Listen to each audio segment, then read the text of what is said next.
স্বাগত বিশ্ব বাংলায়, সঙ্গে আছি আমি দিলওয়ার হোসেন। শুরুতেই সংবাদ শিরোনাম। আরও ৭৫ প্রবাসী বাংলাদেশিকে ক্ষমা করেছে আমিরাত সরকার। মোট মুক্তি দেয়া হলো ১৮৮ জনকে, জানালেন প্রবাসী কল্যাণ উপসচিব।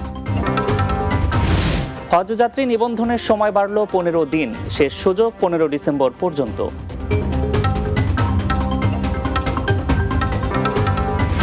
এবং বাংলাদেশ দূতাবাসের সাথে জার্মান প্রবাসীদের সম্পর্ক উন্নয়ন জরুরি, কমিউনিটি নেতাদের প্রয়োজনীয় ব্যবস্থা গ্রহণের আহ্বান।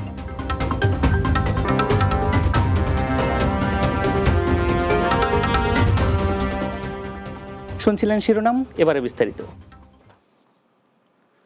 জুলাই আগস্ট বিপ্লবের প্রতি সমর্থন জানিয়ে আরব আমিরাতে বিক্ষোভ করায় আটক আরও ৭৫ প্রবাসী বাংলাদেশিকে ক্ষমা করেছে আমিরাত সরকার। এ নিয়ে দেশটিতে মোট ১৮৮ জনকে মুক্তি দেওয়া হলো। শুক্রবার এক ফেসবুক পোস্টে এমন তথ্য জানিয়েছে প্রবাসী কল্যাণ মন্ত্রণালয়ের উপসচিব সরোয়ার আলম। পোস্টে তিনি লিখেন, ছাত্র জনতাকে হত্যা ও নিপীড়নের বিরুদ্ধে সংযুক্ত আরব আমিরাতে মিছিল ও বিক্ষোভ করায় আটক আরও ৭৫ প্রবাসী বাংলাদেশিকে ক্ষমা করেছে আমিরাত সরকার। এ ঘটনায় এ পর্যন্ত মোট ১৮৮ জনকে মুক্তি দিয়েছে দেশটির সরকার। হজযাত্রী নিবন্ধনের সময় আরও ১৫ দিন বাড়ানো হয়েছে। ২০২৫ সালে হজে যেতে ইচ্ছুকরা আগামী ১৫ ডিসেম্বর পর্যন্ত নিবন্ধন করতে পারবেন। ধর্ম বিষয়ক মন্ত্রণালয়ের এক বিজ্ঞপ্তিতে এসব তথ্য জানানো হয়। বিজ্ঞপ্তিতে বলা হয়েছে, আগামী ১৫ ডিসেম্বরের মধ্যে ৩ লাখ টাকা জমা দিয়ে প্রাথমিক নিবন্ধন করা যাবে। একই সঙ্গে হজ প্যাকেজের সম্পূর্ণ অর্থ পরিশোধ করে চূড়ান্ত নিবন্ধন করার জন্য হজ যাত্রীদের অনুরোধ করা হয়েছে। এ সময়ের পর আর কোনো সময় বাড়ানো হবে না বলেও বিজ্ঞপ্তিতে জানানো হয়েছে।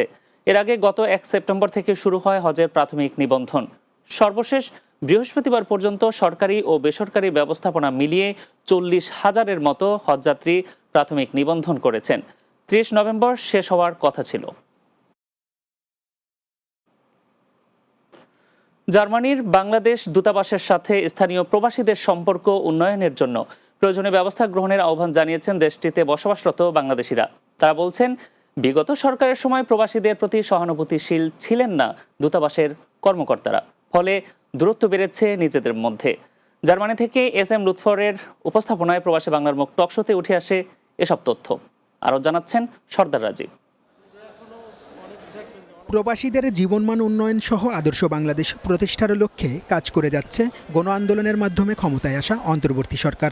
দেশের বিমানবন্দরে যাত্রী হয়রানি বন্ধের পাশাপাশি প্রবাসীদের বিশেষ সেবার জন্য করা হয়েছে VIP লাউঞ্জ।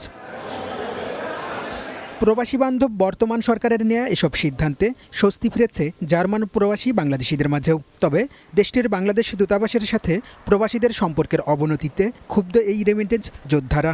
বিদেশে যে সংস্কারটা দরকার ছিল, অর্থাৎ যারা এম্বাসিতে মানে এম্বাসির সাথে আমাদের প্রবাসীদের যে সম্পর্কটা, সেই সম্পর্ক কিন্তু ইতিপূর্বে আমরা কখনো লক্ষ্য করিনি।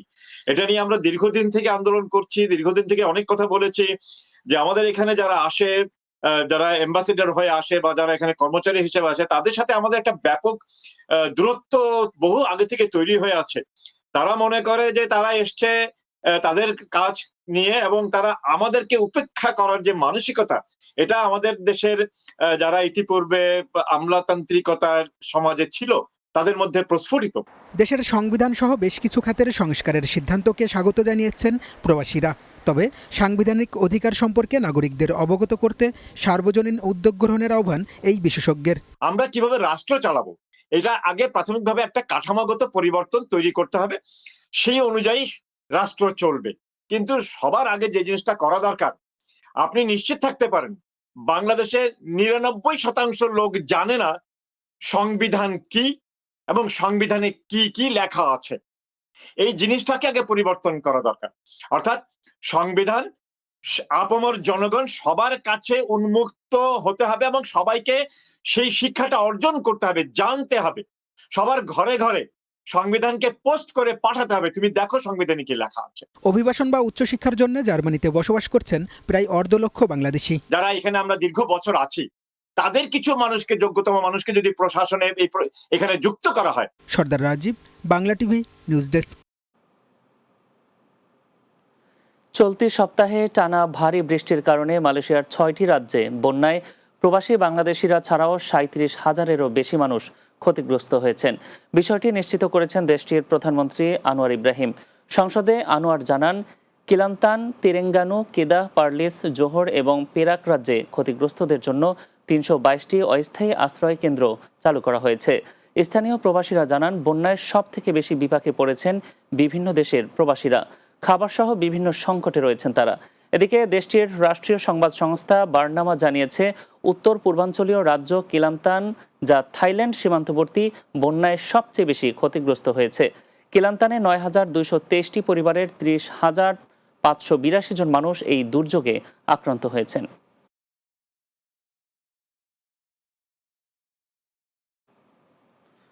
বিশ্ব বাংলায় নিচ্ছে এবার ছোট্ট একটা বিরতি। ফিরে আসার পর অন্যান্য সংবাদের সাথে আরও যা থাকছে। রিয়াদ সিজন এবারের আসরে অংশ নিল বাংলাদেশ সহ ৯ দেশের প্রতিনিধিরা। তুলে ধরা হয়েছে ভিন্ন ভিন্ন সংস্কৃতি।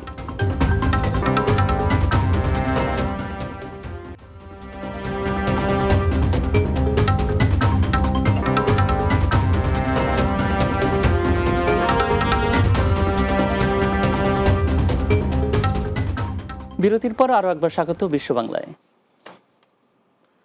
সৌদি আরবের রাজধানী রিয়াদের আল সুয়াইদি পার্কে উদযাপিত হচ্ছে রিয়াদ সিজনের এবারের আসর।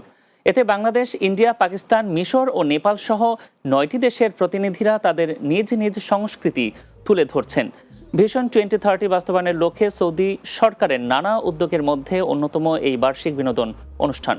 রিয়াদ প্রতিনিধি একে আজাদ লিটন জানান, বাংলাদেশ পর্বে রয়েছে প্যারেড, নৃত্য, বাহারি খাবারের পসরা, পোশাক, খেলাধুলা ও গ্রাম বাংলার ঐতিহ্য সহ মনোমুগ্ধকর কনসার্ট।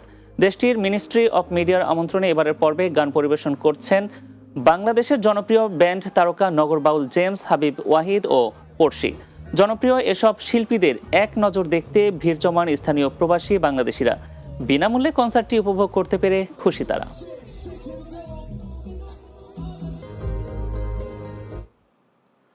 পররাষ্ট্র উপদেষ্টা মোহাম্মদ তৌহিদ হোসেন পর্তুগাল আগমন উপলক্ষে দেশটির প্রবাসী ব্যবসায়ী ও সাংবাদিকদের সাথে এক মতবিনিময় অনুষ্ঠিত হয়েছে। পর্তুগাল প্রতিনিধি এস.এম. আজাদ জানান, পর্তুগালের রাজধানী লিসবনে বাংলাদেশ দূতাবাসের উদ্যোগে এ আয়োজন করা হয়। এ সময় ব্যবসায়ী ও সাংবাদিকরা বিভিন্ন দাবি জানান উপদেষ্টার কাছে। অনুষ্ঠানে সাংবাদিকদের তিনি জানান, প্রবাসীদের দাবির প্রেক্ষিতে আগামী বছরে দেশে পর্তুগালের দূতাবাস বা ভিসা সেন্টার চালু হতে পারে। এরই মধ্যে এ ব্যাপারে উদ্যোগ গ্রহণ করা হয়েছে। তিনি জানান, কোনো দেশে দূতাবাস বা কনসুলার সেবা চালু করার ক্ষেত্রে রাষ্ট্রীয় অনেক নিয়মকানুন অনুসরণ করতে হয়, আর তাই শিগগিরই এসব বিষয়ে সরকারের যা যা পদক্ষেপ নেয়ার তা নিবে বাংলাদেশের অন্তর্বর্তী সরকার। আমাদের কিন্তু ডিসেম্বর শেষ হলে আমরা জানি যে কি রেকমেন্ডেশন এসেছে, তারপরে কিন্তু আমাদের ছাত্র জনতা, রাজনৈতিক দল সবাই মিলে ঠিক করতে হবে যে এই রেকমেন্ডেশনগুলির মধ্যে কতটুকু গ্রহণযোগ্য, কতটুকু ইমিডিয়েটলি ইমপ্লিমেন্ট করা যাবে, কতটুকু সময় নিয়ে ইমপ্লিমেন্ট করতে হবে। সিলেটে বৈষম্য বিরোধী ছাত্র আন্দোলনে আহত ও নিহতদের প্রতি শ্রদ্ধা জানানো হয়েছে। আনোয়ার ফাউন্ডেশন ইউকে বাংলাদেশের উদ্যোগে ইমজা মিলনায়তনে এই শ্রদ্ধা জানানো হয়। এ সময় জুলাই গণ অভ্যুত্থানে অংশগ্রহণকারীদের স্মরণে 1 মিনিট নীরবতা পালন করা হয়। পরে আন্দোলনে আহত ও নিহত ব্যক্তি এবং তার পরিবারের হাতে সম্মাননা স্মারক তুলে দেওয়া হয়। অনুষ্ঠানে প্রধান অতিথি ছিলেন বিএনপির কেন্দ্রীয় নির্বাহী কমিটির সহ সাংগঠনিক সম্পাদক মিফতাহ সিদ্দিকী। এ সময় আরও উপস্থিত ছিলেন আয়োজক প্রতিষ্ঠানটির বাংলাদেশ প্রতিনিধি মোহাম্মদ লিমন আহমদ।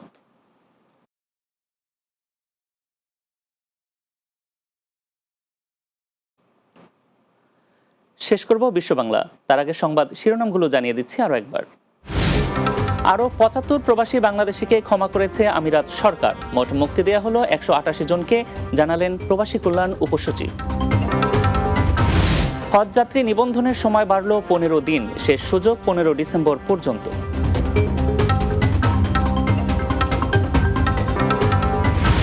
বাংলাদেশ দূতাবাসের সাথে জার্মান প্রবাসীদের সম্পর্ক উন্নয়ন জরুরি, কমিউনিটি নেতাদের প্রয়োজনীয় ব্যবস্থা গ্রহণের আহ্বান। এবং রিয়াদ সিজন এবারের আসরে অংশ নিল বাংলাদেশ সহ ৯ দেশের প্রতিনিধিরা। তুলে ধরা হচ্ছে ভিন্ন ভিন্ন সংস্কৃতি।